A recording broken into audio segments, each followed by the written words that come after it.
Kingdom of God அப்படித்தான். அவர் உங்களை தனிப்பட்ட முறையிலே பேசுகிறார். அதான் பைபிள் சொல்லுது, எவனாகிலும். ஒரு பாட்டி வந்து செஞ்சதுக்கு சொன்ன அந்த வார்த்தையை பிலீவ் பண்ணும்போது, இன்றைக்கி 3 விஷயம் பேசுகிறேன். ஒன்று, மலைனா என்னன்னு பேச போகிறேன்.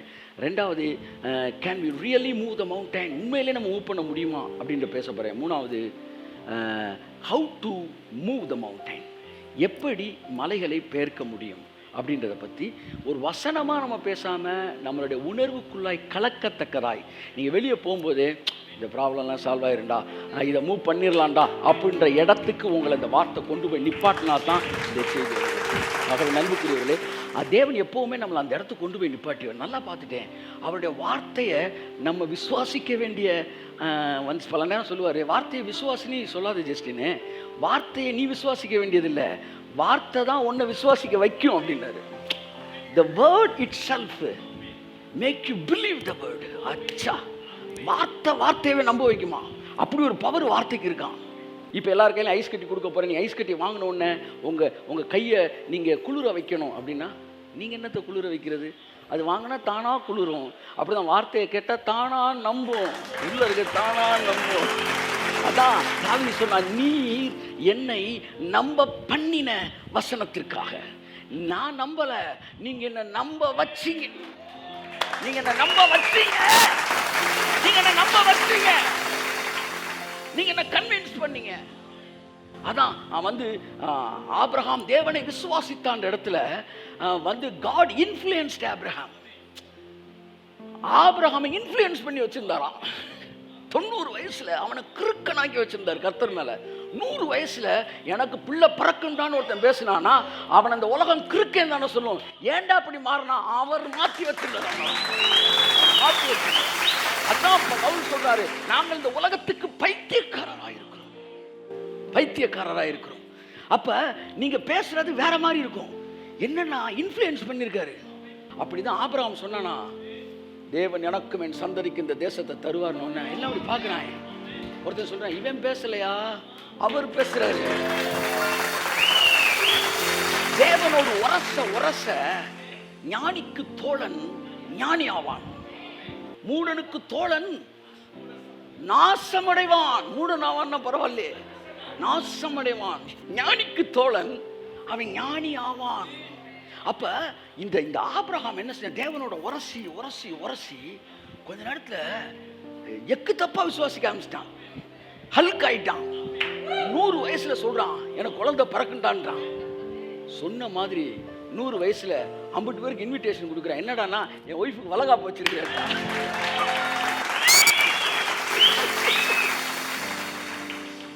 சார் என்ன சார் சொல்றீங்க அப்படின்றாங்க.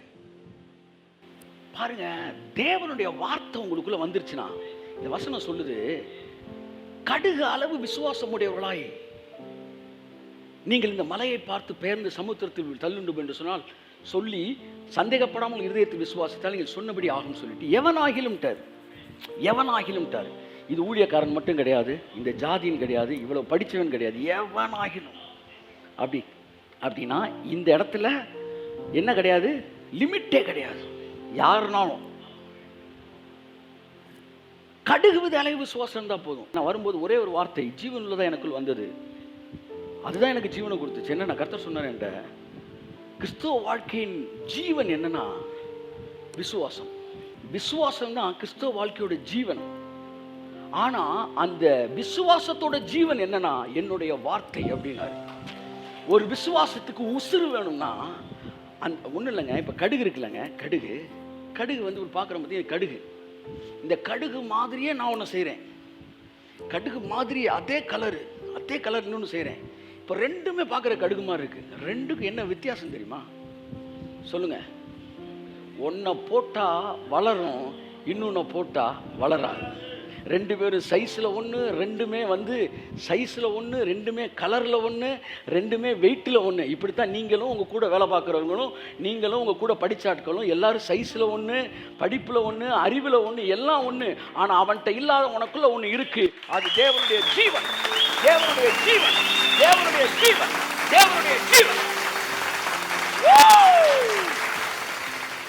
அதனால பார்க்கறதுக்கு டூப்ளிகேட் இது ஒரே மாதிரி இருக்கும். ஆனா இந்த கடுகுக்குள்ளாக ஒரு ஜீவன் இருக்கிறது. ஒரு பெரிய செடியை கொண்டு வரக்கூடிய ஜீவன் இருக்கிறது. அப்படித்தான் நீ உங்களோட வேலை பார்க்கணும், ஒரே மாதிரி இருக்கலாம். ஆனா உங்களுக்குள்ள ஜீவன் இருக்கு, கடுகு விதைக்குள்ள ஜீவன் இருக்கு. அந்த வார்த்தை ஜீவனாயிருந்தது. அந்த ஜீவன் உங்களுக்குள்ள இருக்கிறனால அது மனுஷருக்கு ஒளியாயிருந்தது. அதனால என் அன்புக்குரியவர்களே, நீங்க மற்றவங்களை பார்த்து உங்க பக்கத்து வீட்டு அம்மாவும் சர்ச்சுக்கு போயிட்டு நம்மளும் ஒரே மாதிரி இருக்கிறோம் நீ நினைக்காத. அந்த அம்மாட்ட இல்லாதவன் உனக்குள்ள இருக்கு ஜீவன். Your life is not just a blessed life. Your life is a meaningful life. உங்களுக்கு வர ஆசீர்வாதத்துக்கு எல்லாத்துக்கும் மீனிங் இருக்கு. அங்க இருக்கிற ஆசீர்வாதத்துக்கு மீனிங் இல்லை. புரியுற மாதிரி சொல்லவா? 5 லோடு லாரியில இருந்து செங்கல் இறக்கி வச்சாலும் ஒரு கிரவுண்டில் செங்கலாக இருக்கு, அடுக்கி வச்சிருக்கிறாங்க. 5 லாரி லோடு செங்கல் இறங்கியிருக்கு. அடுத்து சிமெண்ட் இறங்கியிருக்கு. நைட்டு மழை பெய்யும் போது சிமெண்ட் நனைஞ்சிடக்கூடாதுன்னு மேலே என்ன செய்கிறாங்க? தார்பாயை போட்டு மூடுறாங்க. செங்கலை கோடு போட்டு வைக்கிறான், எண்ணிடக்கூடாது. டெய்லி இந்த செங்கலையும் சிமெண்டையும் பாதுகாத்துக்கிட்டே இருக்கிறாங்க. இதுதான் உலகத்தான் கையில் கிடைக்கிற மணி. அடுத்த கிரவுண்டை காட்டுறாரு. இறக்குன செங்கலை வச்சு அழகாக வீடு கட்டிட்டாங்க. வீடு கட்டி சிமெண்ட்டை போட்டு கும்முன்னு பங்களா அரண்மனை கட்டிட்டாங்க. இப்போ இவன் வந்து செங்கலையும் சிமெண்ட்டையும் வந்து போர்வை போட்டு மூடலை, செங்கலும் சிமெண்ட் இவனை பாதுகாக்கிற மாதிரி நிற்கிது. இந்த பக்கம் அதே லோடு செங்கலும் சிமெண்ட்டும் வந்து என்ன செய்யுது? மீனிங்லெஸ்ஸாக இருக்குது. இங்கே வந்த செங்கலும் சிமெண்ட்டும் மீனிங்ஃபுல்லாக மாறிடுச்சு. அவனுக்கு வந்த பணமெல்லாம் மீனிங்லெஸ் மணி. உனக்கு எனக்கும் வர்ற பணம் இட்ஸ் மீனிங்ஃபுல். அது தேவனுடைய ராஜ்யத்தை இந்த பூமியில கட்டக்கூடியது. காலையில் கர்த்தர் கேட்டாரு, நீ ஒரு பிளஸட் லைஃப் வாழணும்னு விரும்புறியா? இல்லை, நீ மீனிங்ஃபுல்லான லைஃப் வாழணும்னு விரும்புறியான்னு. ஆண்டவரே, நான் ஒரு பிளஸடான மீனிங்ஃபுல் லைஃப் வாழ விரும்புகிறேன். என் லைஃப் மீனிங்ஃபுல்லாக இருக்கணும். நம்ம லைஃப் ஒரு மீனிங்ஃபுல்லான லைஃபா என்ன செய்துமா? அது கடுகு விதை மற்ற ஒரு பொருளுக்கும் கடுகு விதைக்கும் என்ன வித்தியாசம்னா, இதுக்குள்ள ஜீவன் இல்லை, இதுக்குள்ள ஜீவன் இருக்கு. அப்படித்தான் கடுகு விதை என்பது விசுவாசம் என்றால், அந்த விதைக்குள் இருக்கிற ஜீவன் தேவனுடைய வார்த்தை. அந்த கடுகுக்குள்ள அந்த ஜீவன் வந்து எப்படி விதைக்குள்ள அந்த ஜீவன் இருக்கு பார்த்தீங்களா, அதுதான் செடியா வருது. அப்படித்தான் விசுவாசம் என்கிற விதைக்குள் அந்த விசுவாசத்தை வளர வைக்கிறது தான் தேவனுடைய வார்த்தை என்கிற ஜீவன். அதை யோவான் 1ஆம் அதிகாரம் சொல்கிறது. அந்த வார்த்தை, ஆதியிலே வார்த்தை இருந்தது, அந்த வார்த்தை தேவனிடத்தில் தான், அந்த வார்த்தை தேவனாய் இருந்தது, அவருக்குள் ஜீவன் இருந்தது. அவருக்குள் ஜீவன் இருந்தது. அது வரைக்கும் அதுன்னு சொன்ன வார்த்தையை அவருன்னு சொல்றாங்க. இப்போ உங்களுக்குள்ள ஒரு வேர்டு வருது இல்லைங்க, இந்த வேர்டுக்குள்ள ஜீவன் இருக்கு. அந்த ஜீவன் தான் என்ன செய்யுது? உங்களை வந்து வளர வைக்குது.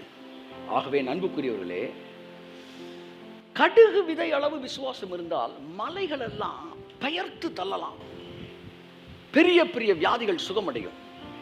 பைபிள் எனக்கு பிடிச்ச வார்த்தையில் ஒன்று, அவன் எப்பேற்பட்ட வியாதியஸ்தனாக இருந்தாலும் சொஸ்தமாவான். எங்க இருக்கு இந்த வசனம் சொல்லுங்க? பெதஸ்தா குளத்தை பத்தி பைபிள் சொல்லுது.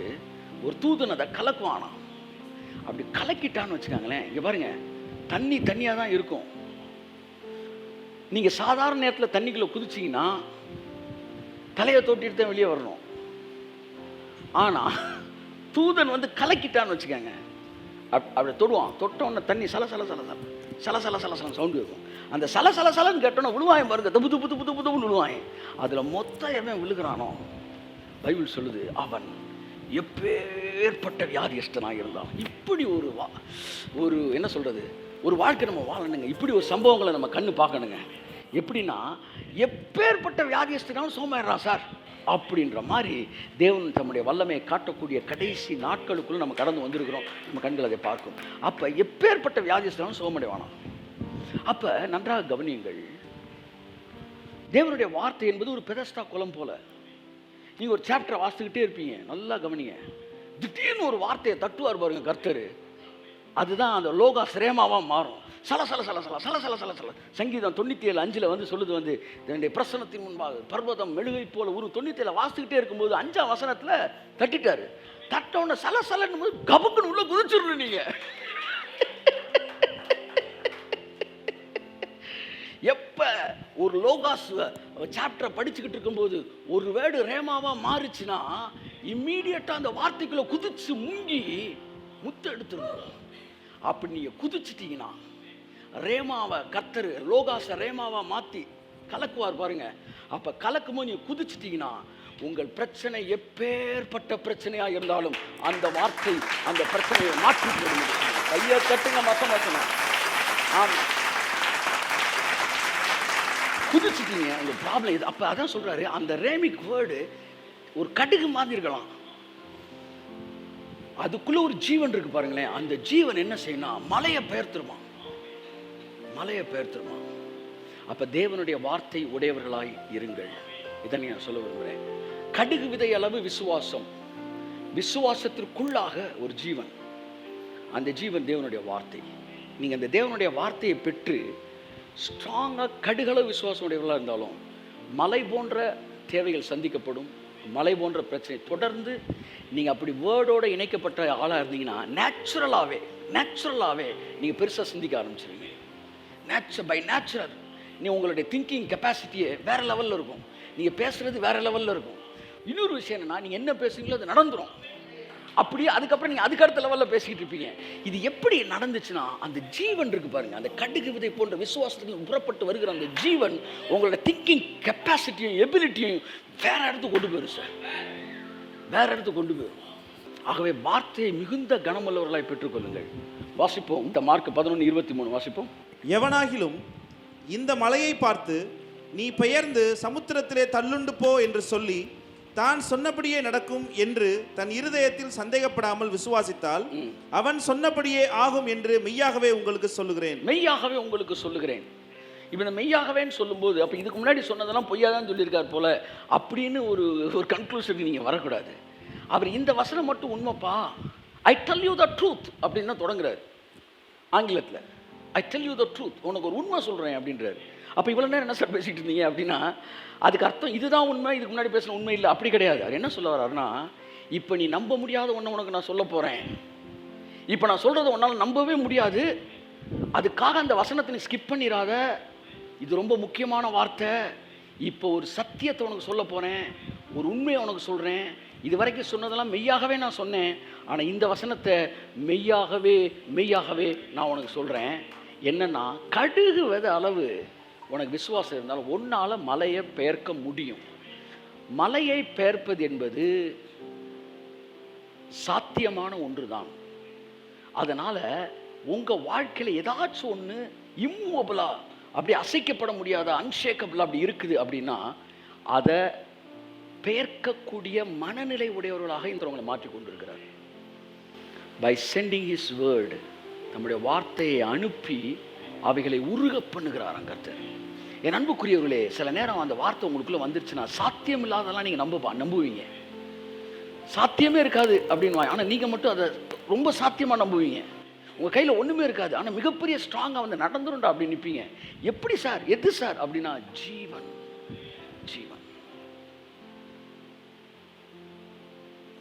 இந்த ஜீவன் உங்களுக்குள்ள எப்படி புறப்பட்டு வருது? மலையை பெயர்க்கத்தக்க விசுவாசம் எப்படி வருகிறது? ஒரே ஒரு வசனம் வாசித்து முடிப்போம். 1 கொரிந்தியர் 13:2. நான் தீர்க்க தரிசன வரத்தை உடையவனாய் இருந்து சகல ரகசியங்களையும் சகல அறிவையும் அறிந்தாலும் மலைகளை பெயர்க்கத்தக்கதாக சகல விசுவாசம் உள்ளவனாய் இருந்தாலும். பார்த்தீங்களா? This is what mountain moving faith. மலையை பேக்கிற விசுவாசம். இந்த விசுவாசத்துக்கு பேர், இவங்களுக்கு வந்து ஸ்பெஷல் கேடர், இவங்களுக்கு பேர் மலமுலிங்கி மகாதேவன் வாங்கல, அந்த மாதிரி மலை மூவிங் மகாதேவன்.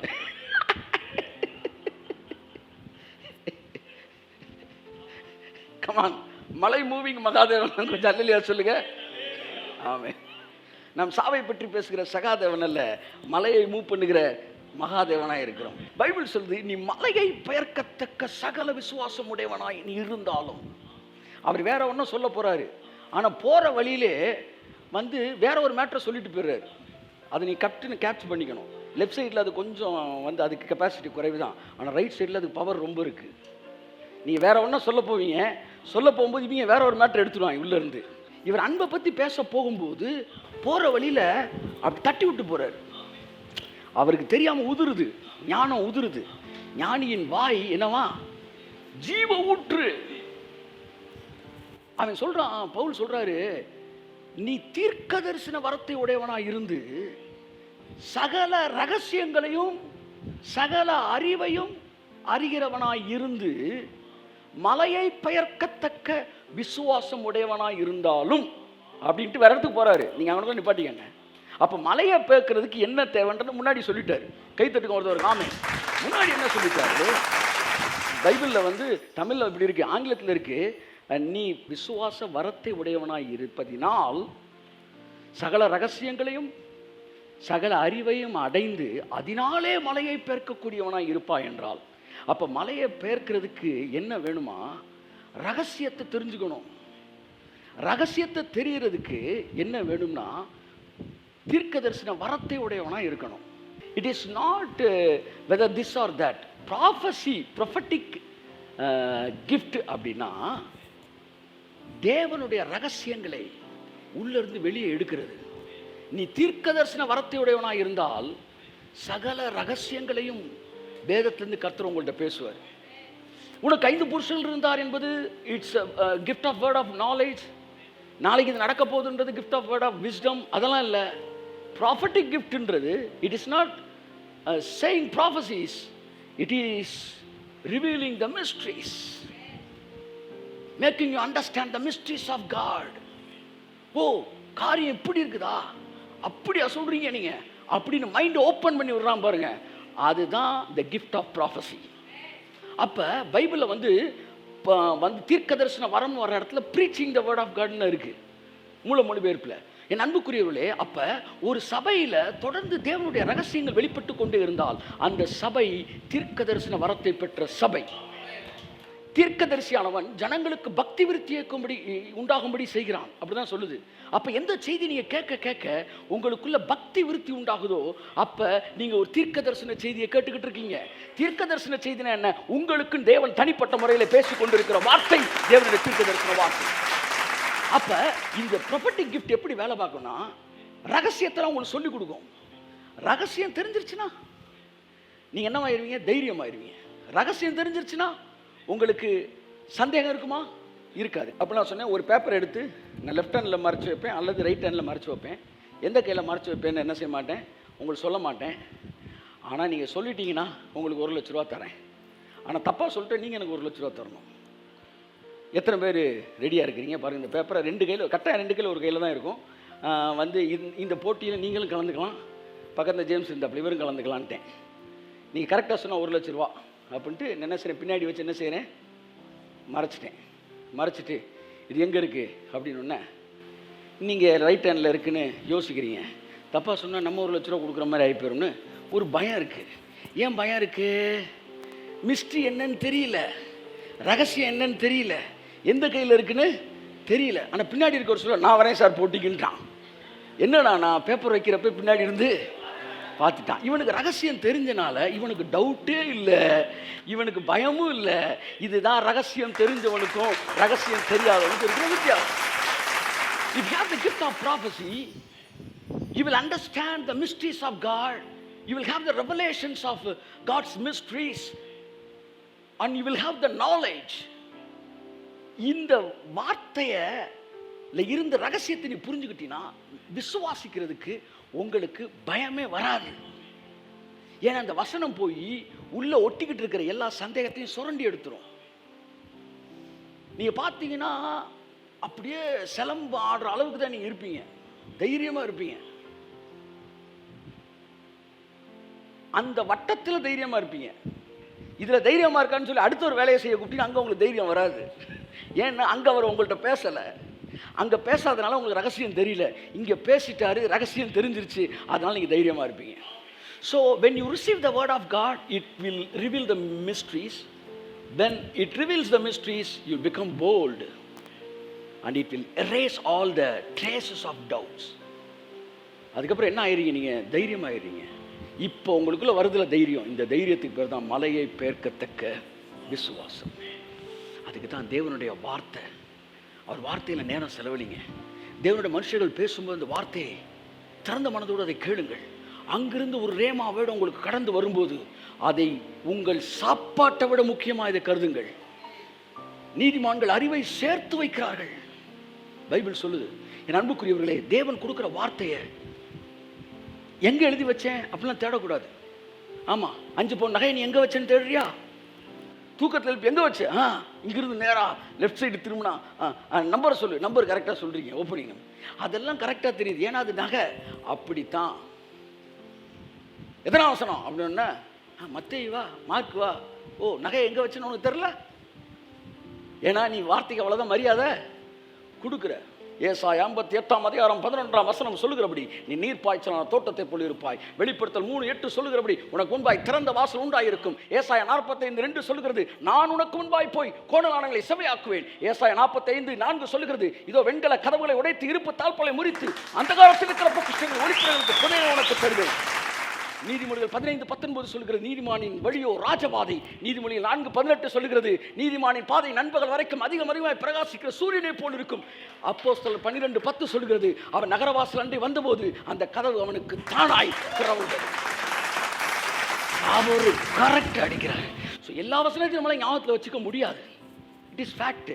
ஆனால் உங்களோடு கூட தேவன் பேசின வசனங்களை இருக்கிற இடத்தை உங்களால் மறக்க கூடாது. அப்ப அந்த ஏன்னா அந்த வேர்டுக்குள்ள ஜீவன் இருக்கு. அதுதான் சார் வாழ்க்கை, அதுதான் சார் ஜீவன், அதுதான் சார் உங்கள் எதிர்காலம், அதுதான் உங்களுடைய பலம், அதுதான் உங்கள் தைரியம். எது உங்கள் ஜீவன், எது உங்கள் எதிர்காலம்? அதை பொன்னை பார்க்கணும். பைபிள் சொல்லுது என் மகனே நீ பசும் பொன்னை பார்க்கணும் ஞானத்தின் ஆதாயம் பெரிது, வெள்ளியை பார்க்கணும் அதனுடைய வர்த்தகம் பெரிது. அது உனக்கு தீர்க்காயசை கொடுக்கும், உனக்கு அலங்காரத்தை கொடுக்கும், உனக்கு ஜீவனை கொடுக்கும். என் வசனத்தை பெற்று ஞானத்தை பெற்றுக் கொண்டவர்களுக்கு அது ஜீவ விருட்சம். எவ்வளோ வார்த்தைகள்! இதெல்லாம் உங்க வாழ்க்கைக்குள்ள நீங்க அனுமதிப்பீங்கன்னா தேவையில்லாத கண்டு கழுசடைகளை மனசுல வச்சுக்கிட்டு 3வது வீட்டில் மாடியில் இருக்க என்ன செஞ்சா, 4வது வீட்டில் கீழ்த்தளத்தில் இருக்க என்ன செஞ்சா, எவன் வேணாலும் எந்த தளத்தில் என்ன வேணாலும் செஞ்சுட்டு போட்டு உன்னை மேல் தளத்துக்கு கொண்டு வரதுக்கு நான் ஒன்று பேசிட்டு இருக்கேன், அதை கேட்க மாட்டேன் மகனே. என் அன்புக்குரிய இந்த வார்த்தையோடு இணைக்கப்பட்டிருக்கும் போது உங்களுக்குள் ஜீவன் இருக்கிறது. அந்த ஜீவன் மனுஷருக்கு ஒளியாயிருந்தது. ஆகவே இந்த நாள் உங்களை தேவன் என்ன சொல்றாருன்னா மலையை பெயர்க்கத்தக்க விசுவாசமுடைய மாற்றார். அது வெறும் எமோஷனல்ல வர்றதில்லை, அது தானா உள்ள வரும். அது வரும்போது பெரிய பெரிய காரியங்கள் எல்லாம் உங்களுக்கு முன்னாடி சாதாரணமாக தோணும். அந்த இடத்துக்கு உங்களை கொண்டு வர்றதுக்கு தேவன் வேலை செய்ய ஆரம்பித்திருக்கிறார். ஸோ இது எல்லாருக்கும் நடக்கும் அப்படி சொல்லலை. பைபிள் தெளிவாக சொல்லுது எல்லாருக்கும் நடக்கலையே நீங்கள் சொல்லலாம், எல்லாருக்கும் நடக்காது. ஆங்கிலத்தில் இருக்கு it will be done for him, அது அவனுக்கு நடக்கும். எல்லாம் சொல்லுங்க எல்லாருக்கும் நடக்குது எனக்கு தெரியாது, சொல்லுங்க எல்லாருக்கும் நடக்குமா எனக்கு தெரியாது, ஆனால் எனக்கு நடக்கும்.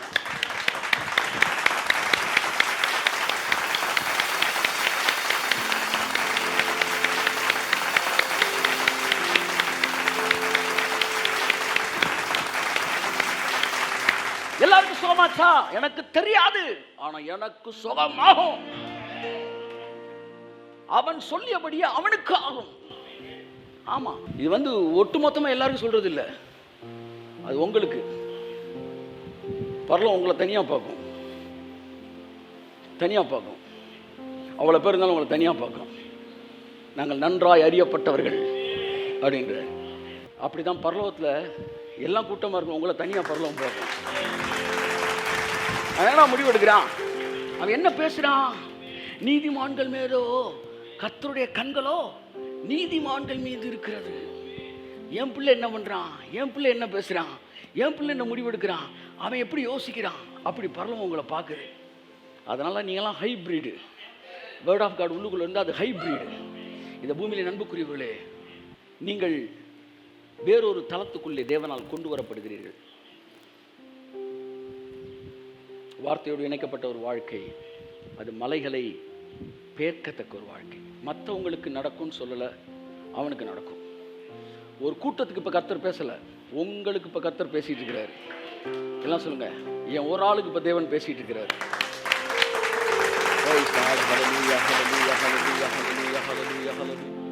சங்கீதம் 91 படிக்கும்போது பாருங்க, ஒரு கூட்டத்துக்கு எழுதப்படலை. உன்னதமானவன் மறைவில் இருக்கிறவர்கள் எவர்களோ அவர்கள் சர்வ வல்ல அப்படிலாம் சொல்லலை.